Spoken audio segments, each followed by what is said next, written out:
We see no place for compromise. This discussion is being conducted for an openly hostile purpose. They're not hiding why they're doing it. Macron in particular, backed by Starmer, they're about to take Zelensky to Washington. But Macron and Starmer believe that it is necessary to suspend hostilities for a month, at least in the air, at sea, and with regard to energy facilities.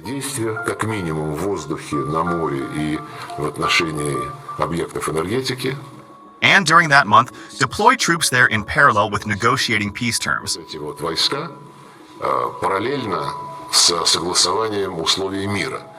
But if you put troops into a territory, you probably don't want to negotiate any conditions, because you are creating facts on the ground. He's also not very happy about Macron saying that he's going to be talking to his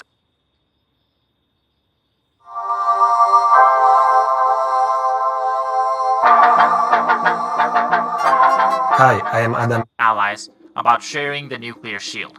As I pointed out earlier, this is pure hypocrisy because Russia is doing the same thing with Belarus. But when other countries try to do it, somehow he's comparing Macron to Hitler and Napoleon.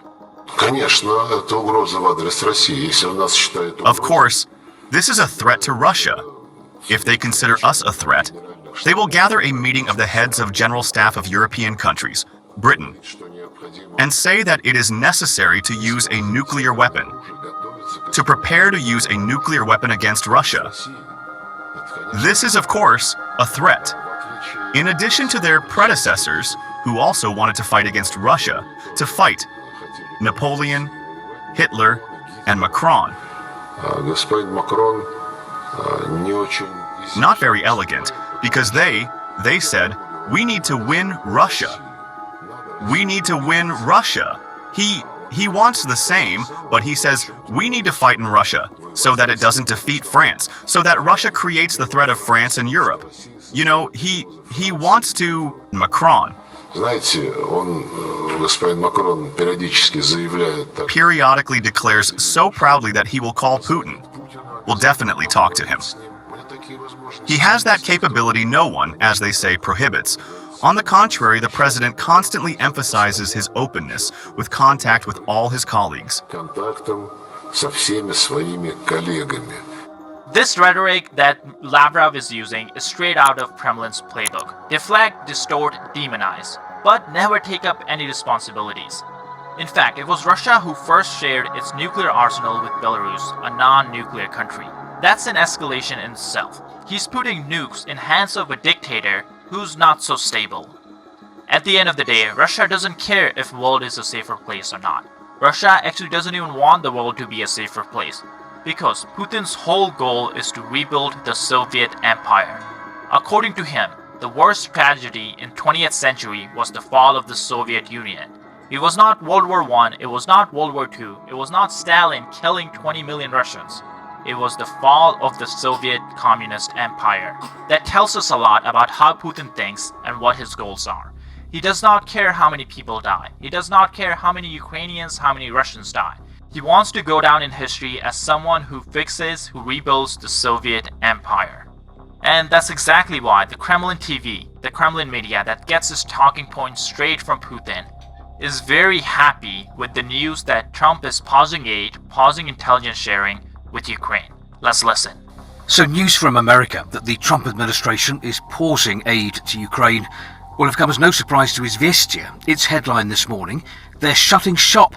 The US may completely halt military aid to Ukraine. But in contrast, for US-Russian relations, it's full speed ahead. The two sides have had 2 rounds of talks in Saudi Arabia and Turkey. Preparations for a Putin-Trump summit have reportedly been accelerated, and there are media reports that the White House has ordered the State Department and Treasury to come up with a list of sanctions that can be eased as part of talks with Russia on Ukraine. The main result of all of this may not only be the end of the conflict, but the reconfiguration of the whole system of international relations, where Europe, left without its American umbrella, will be forced to find a new balance in its relations with Russia, while Ukraine will have to accept a marginal role, its fate decided by other players. Lastly, as you guys know, over the last 2 weeks, few of our videos have been demonetized by YouTube for talking about sensitive topics and covering violent events. This is why recently we opened up memberships on the channel. This way you guys can directly support our content. Again, you don't have to do it, we'll continue making the videos, but if you enjoy the content and you're able to support us, you can do so by signing up for our membership. It costs less than a cup of coffee at Starbucks and it's greatly appreciated.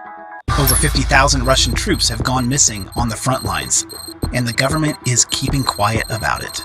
To put that into perspective, this number surpasses the active military personnel of nations such as Belgium, Portugal, and Cuba. In an effort to create the image of a caring government, Vladimir Putin recently signed an executive order to pay 80,000 rubles or $810 USD to frontline fighters and their widows.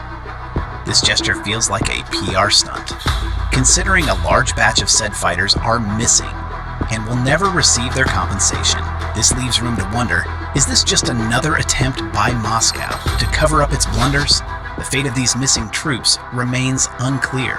It's alarming to Do you need more? More power? More control?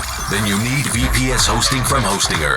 More storage. think that these soldiers with families and loved ones have vanished without a trace. The lack of information from Russian authorities raises more questions than answers.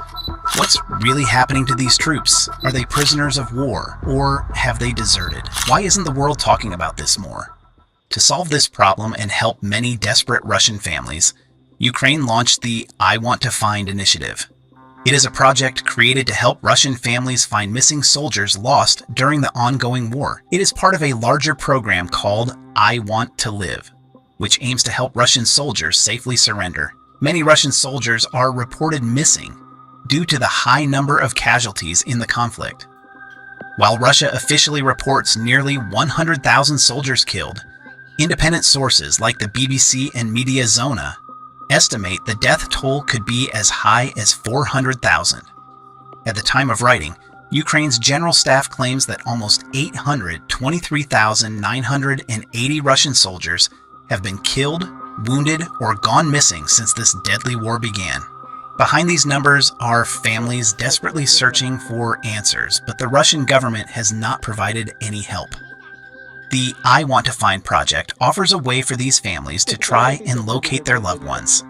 As of January 2025, over 50,000 inquiries have been made, but this likely represents only a small fraction of those looking for missing soldiers.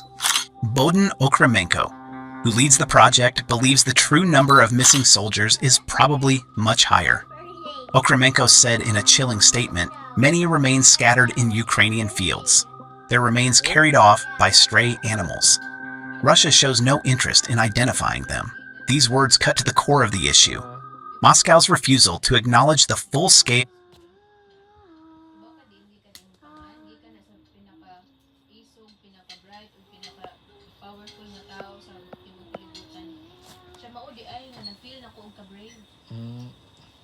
Nag-record ba ako, sigag appreciate ni Putin dia.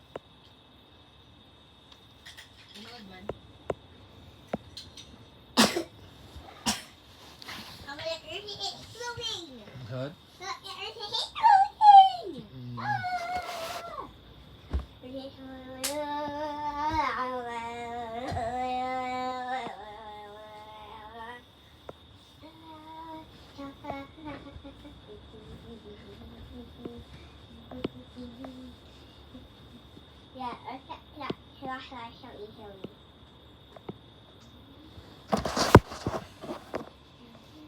Wala nga.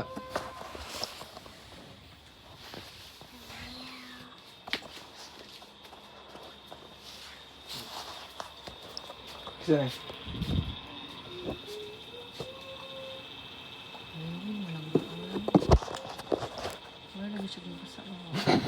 Nag-record ba ako buang?